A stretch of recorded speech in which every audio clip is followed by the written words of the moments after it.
Muy bien, arrancamos este último bloque ya con la presencia, desde ya en forma remota, de Adolfo Rubinstein, que es ex secretario de Salud, para analizar el manejo que viene haciendo el país, la estrategia con la que viene enfrentando la pandemia de coronavirus. ¿Qué tal, Adolfo? ¿Cómo andás? Hola, ¿cómo están todos? Bueno, gracias por atendernos, ¿eh? Bueno, Adolfo, ¿y qué evaluación haces, ¿no?, de la gestión que viene haciendo el gobierno de la pandemia?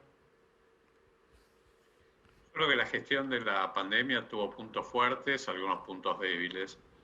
Creo que fue una buena decisión el comenzar tempranamente con la cuarentena, sobre todo porque recién lo hicimos cuando estábamos al inicio del trayecto de la epidemia y no sabíamos cuáles eran las consecuencias que podía tener y estábamos en ese momento, en 20 de marzo, viendo la película de lo que ocurría en Italia o ya estaba ocurriendo en España, con lo cual, digamos, fue una decisión acertada porque nuestros servicios de salud estaban al límite y no estaban preparados adecuadamente para poder enfrentar una pandemia como esta, de las características que estaba teniendo en aquel entonces en Italia, en España, que ya se avisoraba en Estados Unidos con la estructura, la infraestructura y los recursos que teníamos nosotros. Con lo cual, el objetivo, el cometido principal de la cuarentena es aplanar la curva de contagios, bajar la pendiente y permitir ganar entonces tiempo crítico para preparar mejor el sistema de salud. En ese sentido, eso se hizo bien.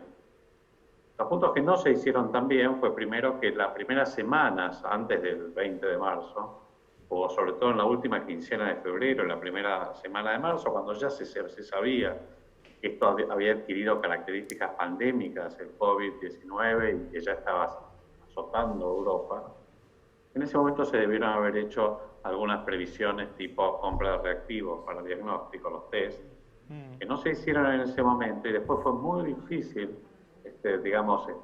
compensar esa decisión, porque cuando recién se hicieron las compras, que fue más o menos a mediados de marzo, o sea, muy poquito antes del decreto de la cuarentena, ya había una competencia, una demanda global competitiva enorme que hacía mucho más difícil que más allá de que, digamos, que se intentara comprar, se consiguieran esos insumos. Y eso yo diría que estamos rezagados desde entonces y ha sido el principal cuello de botella y talón de Aquiles del control de la epidemia en nuestro país. Y en ese Y lo contexto, otro que no sé, sí, sí, teniendo en cuenta ¿cómo? justamente eso, ¿ves como algo necesario una cuarentena más estricta?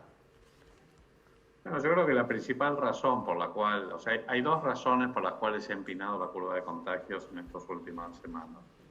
La primera tiene que ver con la propia maduración de la epidemia, porque la cuarentena no es un remedio contra la enfermedad. La cuarentena lo que hace, como les decía, es, digamos, tratar de torcer la trayectoria de la curva, hacer más suave la pendiente, Y pero, permite digamos, la ganar curva de tiempo, casos ¿no? sigue aumentando.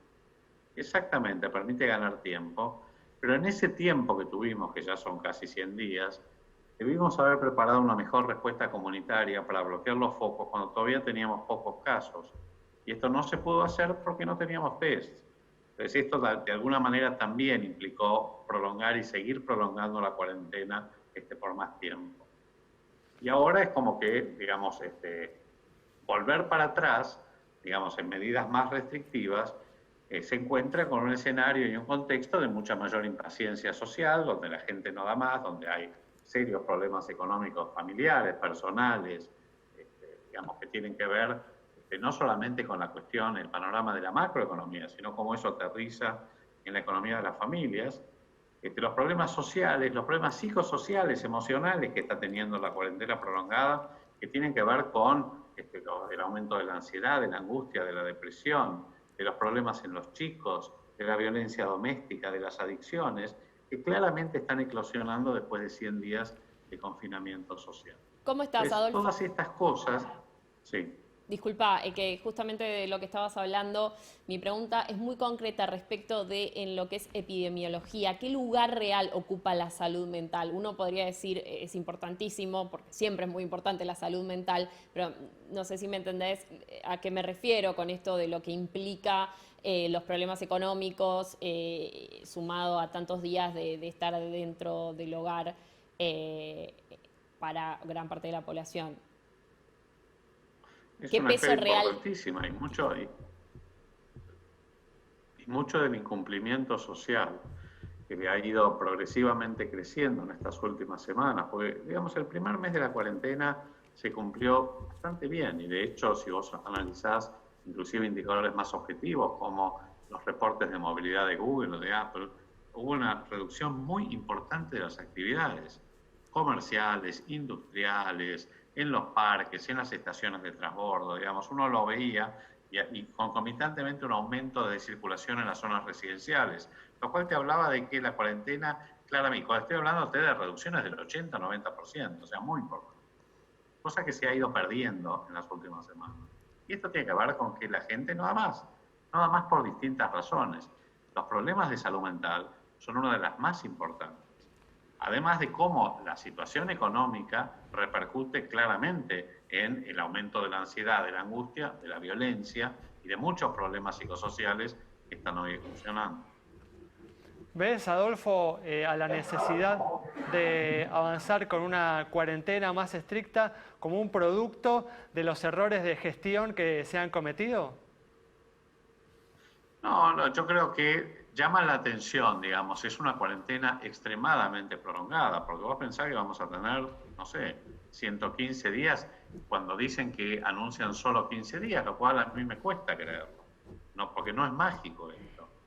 Entonces yo digo, bueno, ¿cómo puede ser que la mayoría de los países que hicieron cuarentenas estrictas lograron contener la epidemia después de 3 o 4 semanas? En general. O sea, no existe una cuarentena tan prolongada, excepto la China, que llegó a 80 días. Entonces, ¿cuál es la razón por la cual nosotros la hemos prolongado tanto? Entonces, algunos deberes no hemos hecho. Y yo creo que los deberes que no hemos hecho tienen que ver con no haber salido mucho más activamente a preparar una respuesta comunitaria contundente.